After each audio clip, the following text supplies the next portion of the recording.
At the height of her success, Lucille Ball was the most famous woman on the planet.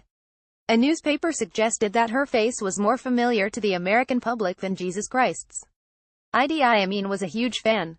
Reruns of the self-produced sitcom I Love Lucy, in which she and her husband Daisy Arnaz played Lucy and Ricky Ricardo, a version of themselves, were still being screened long after the final episode of the 6-year-long series was broadcast in 1957.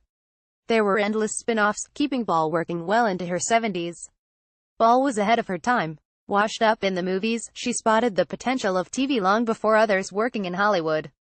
She kept control by self-producing, and the studio she founded, Desilu, spawned other hits, including Star Trek and Mission Impossible. She filmed in front of a live audience. She was married to a Cuban during an era when tensions between the US and Cuba were rising. She was a fascinating woman, but you wouldn't know it from this limp bioplay written by Lee Tannen, who became close to her in the final decade of her life. He clearly adored her, but this play is a case of killing the thing you love, stone cold dead. Only a heroic performance by Sandra Dickinson, who plays the elderly, demanding redhead with warmth and a distinctive bark, brings a pulse to a corpse of a show to which director Anthony Biggs shows no signs of wanting to apply the kiss of life. The problem is that this isn't really the Lucy show, but the Lee Tannen show. He plonks himself center stage and turns it into his story of the gay Jewish fanboy growing up unhappily in the Bronx, whose friendship with his idol Lucy was clearly the most significant episode in his life. Matthew Scott makes Lee suitably needy and nerdy but never entirely likable, or for that matter mildly interesting.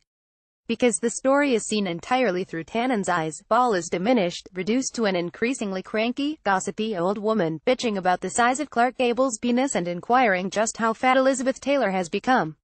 The most dramatic thing that happens is that the pair fall out before the interval and are reconciled immediately after. Nice for them, a shame for us. At the Arts Theatre, London, until the 2nd of September. Box office, 020-7836-8463.